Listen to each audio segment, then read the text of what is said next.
Продлевать срок займа можно бесконечно. Отличные наличные, удобные условия по займам.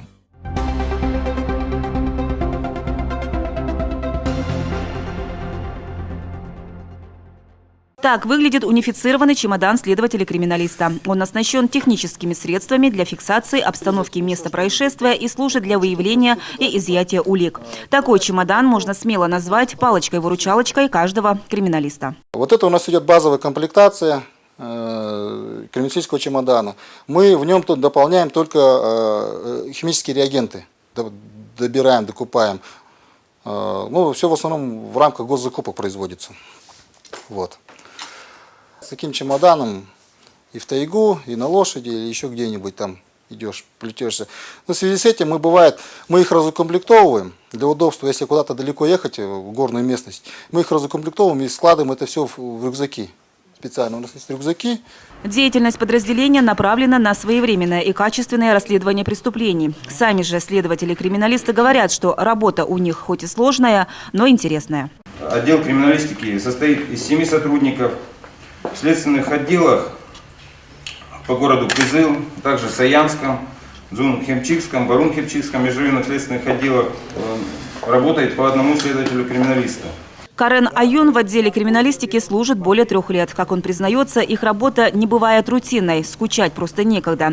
Жизнь каждый день подбрасывает новые загадки в виде различных происшествий, где требуется и выехать на место, и хорошо подумать, и не упустить ни одной мелкой детали, которая может вывести преступника на чистую воду. Эта работа очень интересная, поскольку она очень занимательная. Мы непосредственно занимаемся изучением и старых уголовных дел. Вот на практике у меня было дело 1994 года тоже, то есть мы подняли это дело, в настоящее время расследование по этому делу завершено, убийство, то есть оно сейчас в настоящее время раскрыто.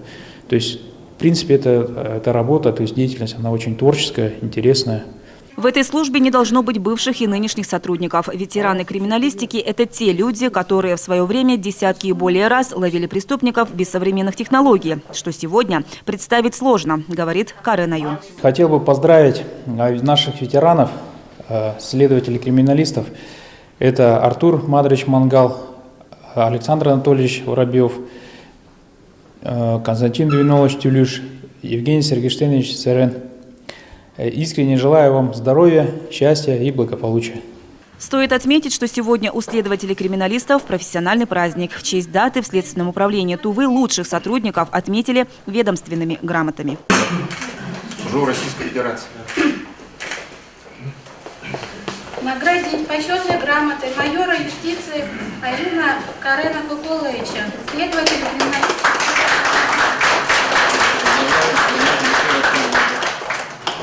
Служу Российской Федерации. Общественный совет при МВД по Республике Тыва и Управление Министерства внутренних дел России по городу Кызылу посетили спецприемник для содержания лиц, подвергнутых административному аресту.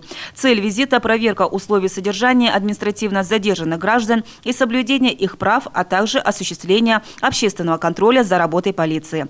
На момент посещения в учреждении находились 20 человек, подвергнутых административному аресту. Это злостные неплательщики штрафов и алиментов, нарушители общественного правопорядка, водители, нарушившие правила дорожного движения Российской Федерации, большая часть из которых сели за руль в нетрезвом виде.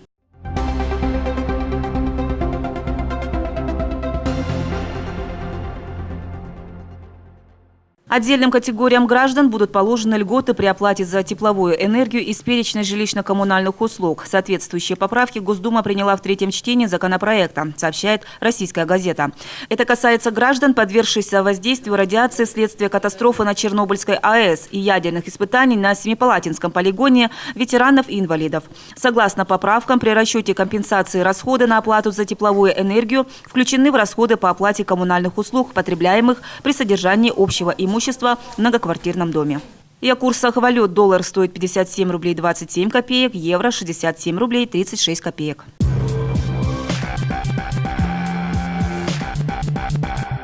Ты любишь качественные товары по выгодным ценам? Приготовься! Поехали! Мы – магазин «Светофор», и мы экономим ваш бюджет. У нас вы найдете все, что может порадовать вас и ваших детей. Свежие продукты, кондитерские изделия, молочная продукция, бытовая химия и многое другое. Но это еще не все. Мы обожаем проводить щедрые акции и дарить вам подарки. Приходите, покупайте и получайте от этого удовольствие. Бабушка знает, где что покупать. Помидоры на рынке, а мясо у Семеновны. Технику-то дешевле в интернете. Смотри. Холодильник Bosch высотой 2 метра всего за 27 990 рублей. РБТ.ру. Надо тебе чехол для планшета связать. 25 октября. Национальный театр. Тувинский национальный ансамбль песни и танца «Саяны» приглашает на открытие 49-го концертного сезона «Золотой фонд». Билеты в кассе театра. Телефон 2 11 41.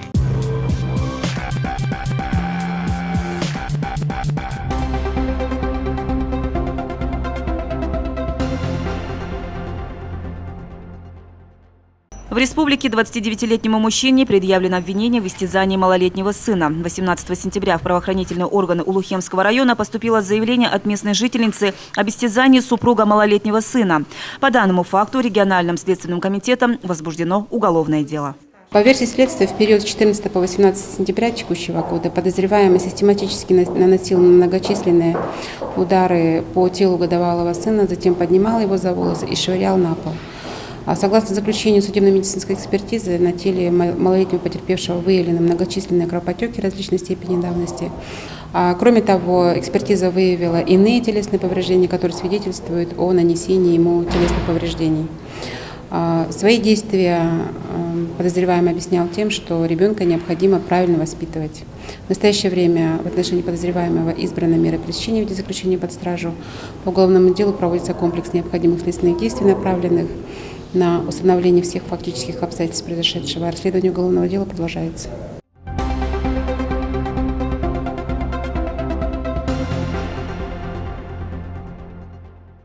В Национальном музее республики прошел вечер памяти первого тувинского ученого-ботаника Элдыша Кангара. С приветственным словом выступила заместитель директора музея Лаида Мангуш. В своей речи она отметила, что труды ученого на сегодня очень ценны, как для научной, так и культурной сферы республики.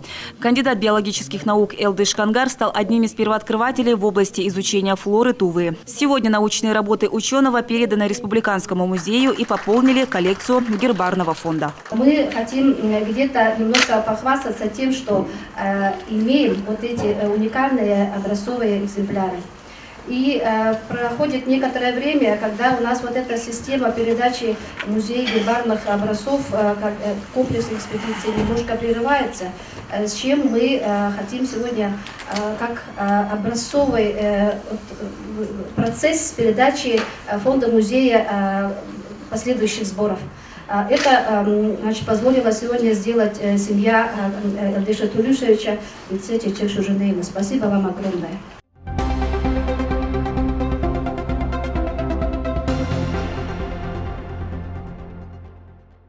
Министерство образования и науки Тувы сообщает, с 22 по 25 октября пройдет региональный этап национального чемпионата профессионального мастерства «Обилимпикс». Чемпионат проводится в целях совершенствования профмастерства людей с инвалидностью и ограниченными возможностями здоровья, а также содействия в их трудоустройстве и социальной интеграции в рамках развития движения World Skills Россия в Республике Тыва. Чемпионат пройдет на базе учебно-производственных площадок, профессиональных образовательных организаций и предприятий республики по 6 компетенциям: веб-дизайн, поварское дело, ремонт обуви, портной, медицинский и социальный уход, а также сухое строительство и штукатурные работы.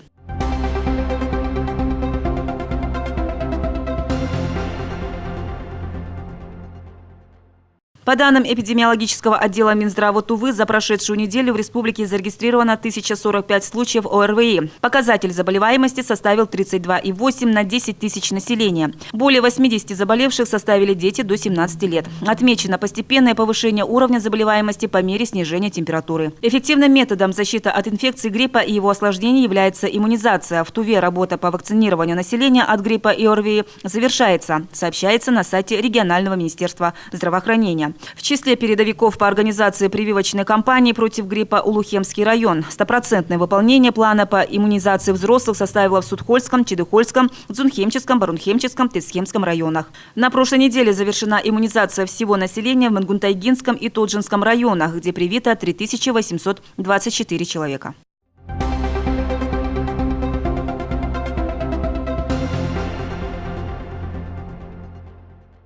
В Ленинградской области с 8 по 15 октября прошли соревнования по шахматам на Кубок губернатора Ленинградской области, в рамках которых состоялся последний этап детского Кубка России в этом году. В возрастной категории до 11 лет среди девочек в классических шахматах достойно сыграла учащаяся 4 класса гимназии номер 5 города Кызыла Саюди Аюн. Она уступила шахматисткам из Эстонии и Ленинградской области. Еще одну бронзовую медаль Саюди завоевала во взрослом блиц-турнире в категории среди девушек.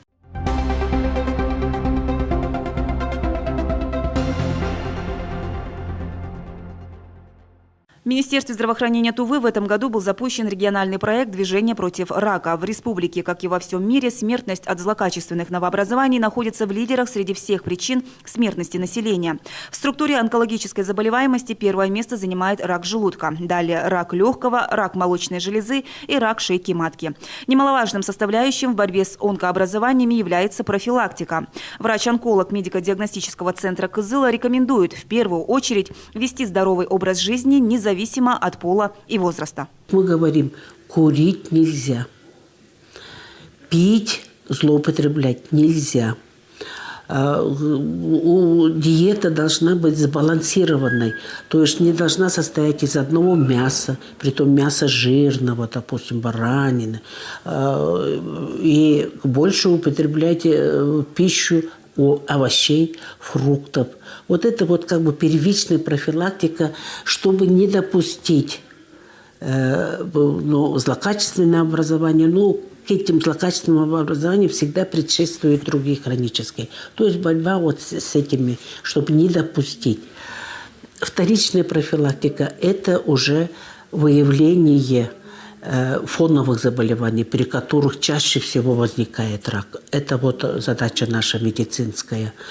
И появление так скрытно протекающих заболеваний.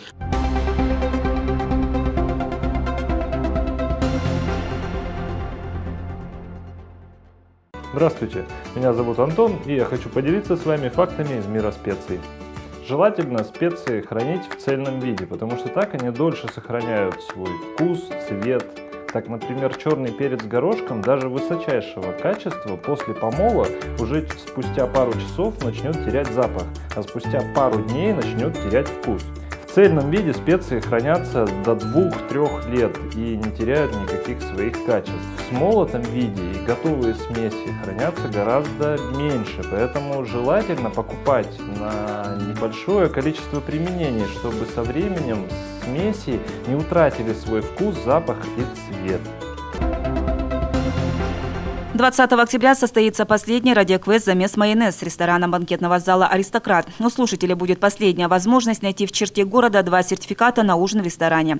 Правила квеста просты. Ведущие загадывают загадку, в которой зашифровано место, где спрятан приз. Слушатели ее разгадывают и спешат прибыть туда первыми, чтобы забрать подарки. Сегодня сертификаты на ужин в ресторане достались Аяне Аюн. Именно она оказалась быстрее всех и сказала кодовую фразу. «Замес майонез». Молодец. Как вас звать? Аяна Аюн. Спасибо за мисс майонез и за сертификат. Огромное вам спасибо. Спешите разгадывать загадки и побеждать вместе с первым республиканским FM-радио «Голос Азии». Слушайте радиоквест «Замес майонез» ежедневно по будням с 13 часов.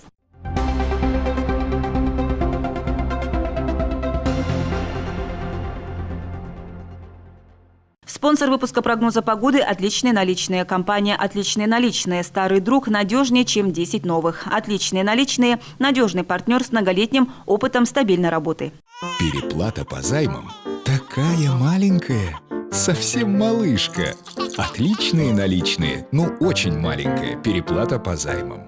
В ближайшие сутки по республике ожидается переменная облачность, местами небольшой и умеренный дождь, мокрый снег. Ночью в районе перевалов сильный снег. Ветер северо-западный от 2 до 7 метров в секунду, местами порывы до 12-17 метров в секунду. В Кызыле переменная облачность, небольшой дождь, мокрый снег. Ветер северо-западный от 4 до 9 метров в секунду. Ночью температура воздуха от 0 до -2 градусов, днем +4, +6. Каждый новый займ больше предыдущего. И каждый последующий займ еще больше. Отличные наличные. Больше займов, больше сумма. По сообщению Гисметео, в предстоящие сутки в Туране и Арадане ясно, без осадков. Температура воздуха утром +2 градуса, днем +4. На Полке погода ясная, без осадков. Температура утром 0 градусов, днем -1. В Танзыбе ясно, без осадков. Температура воздуха утром 0 градусов, днем -1. По всей трассе проезд удовлетворительный.